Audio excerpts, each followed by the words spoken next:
Right, so we're back on the sheath. I've moved on, obviously, a bit since the last video. I've dyed everything, apart from the inside. I forgot to do that, so I've still got that yet to do. I've got the straps that go across. I've got the dangler bit, and then I've got the top bit that fastens onto your belt. Now,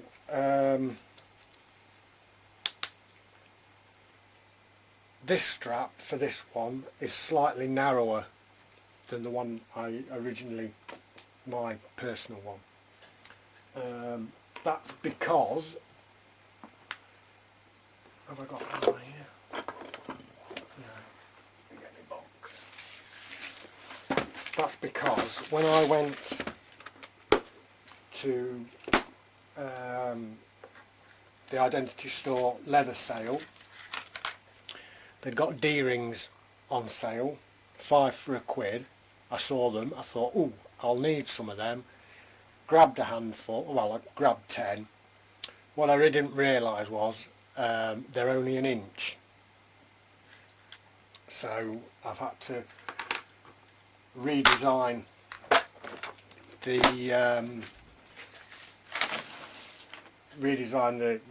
dangler bit and this bit and the belt fastener bit, because that D-ring is that D-ring's actually off a dog collar, and it's off the collar that my staffy Jess used to have,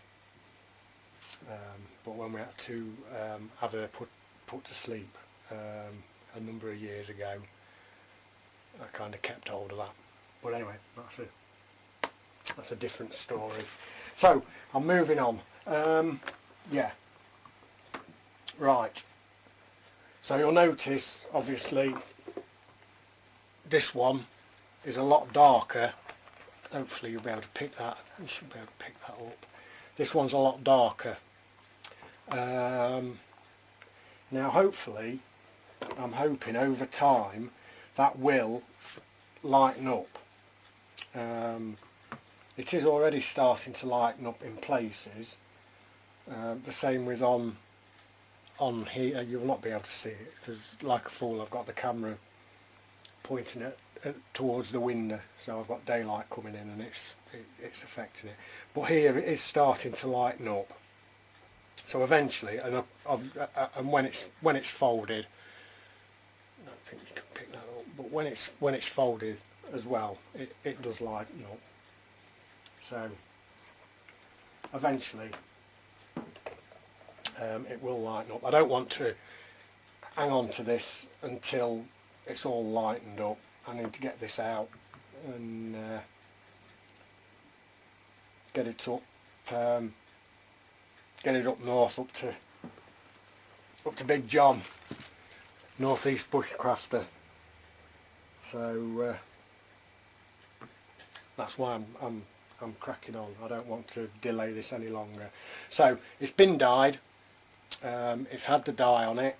It's had I'm not sure if it's 2 or 3 coats of dye, and then I've given it a good coat of neat's foot oil just to put the like the natural oils back into. I've got that on my fingers now. Just to put the natural oils back into, or some of the natural oils back into the leather. So they've all had that. So now I am burnishing. I've got the edges on this one to do. I've done that one, done that one. That one's done. So I've just got the edges to burnish on. Which one was it? I've lost it now. No, it's this big one, isn't it? Yeah, that's the one. I've got the edges to burnish on this one. So I shall get a bit of toilet roll or a bit of cloth or something, and put some water, and crack on with burnishing the edges. Right, so I've got my bit of towel with water on, so I'm just going to dampen the edges, or dampen this edge to start with. Doesn't need to be soaking wet, just needs to be a little bit moist. And I tend to use this for burnishing that I made myself. I've got this basically pulley wheel, but that I got from the Identity store. But I tend to find that this wood, the wood, seems to give it a better edge. So it's literally just rubbing it, giving it a bit of friction.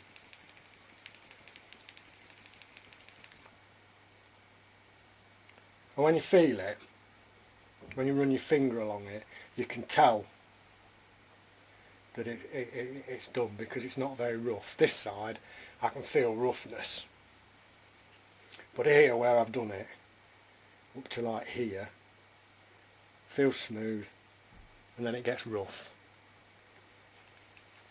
Let's finish this off.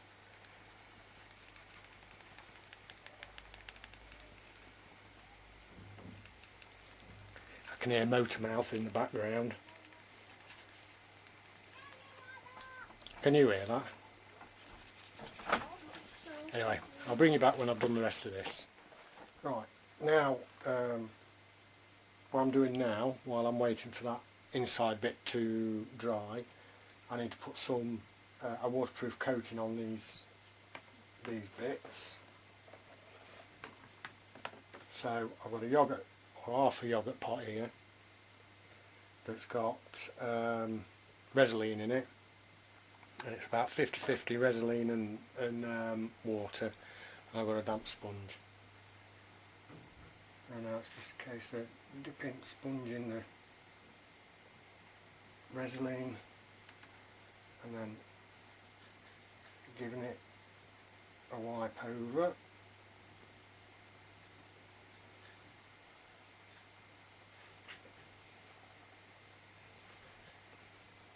What you will notice is when the Resolene goes on, it goes a kind of a cloudy colour, and as you can see, it comes off the dye. A bit of the dye comes off on your sponge. It goes a kind of a cloudy blue sort of colour. But once it dries clear.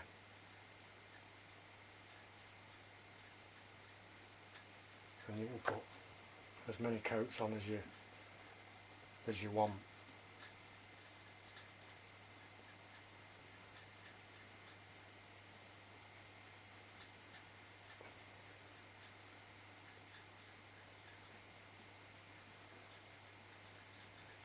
Oops.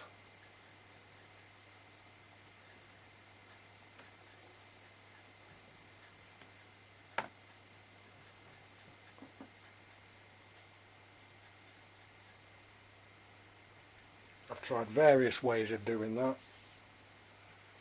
with a rag, with a wool dauber, but I found that using a sponge is about the best way to do it.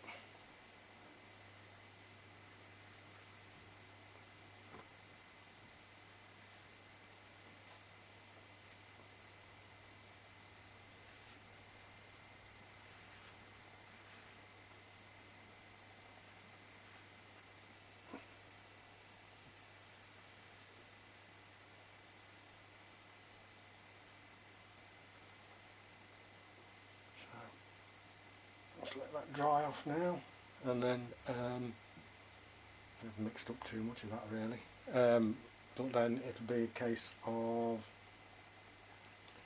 fastening the press studs and rivet and ring to that one, and working out the bends and press stud locations on that one. Right, that inside bit's dried enough to be able to touch it. So now, and I've just kind of burnished the top bit a little bit. So now, with my thingy,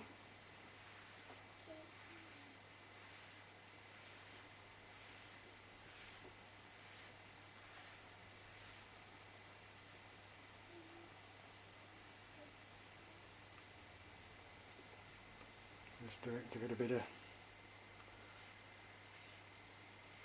waterproofness.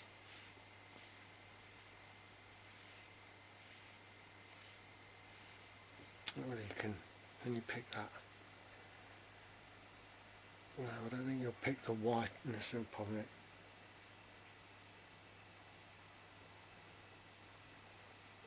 But, doesn't take long to dry.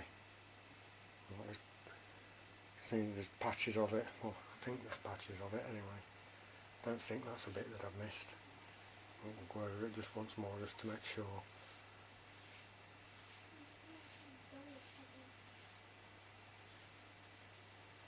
And actually it won't, or it shouldn't dry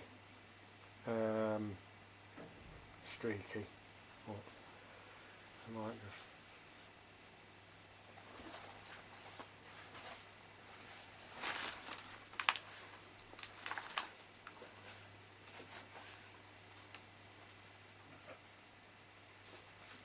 go over them top bits. Right. That's probably it for today. So you can see how much that was the colour of the sponge before I started. So you can see nothing to worry about, allegedly anyway. That is what happens. Anyway, I'll catch you later.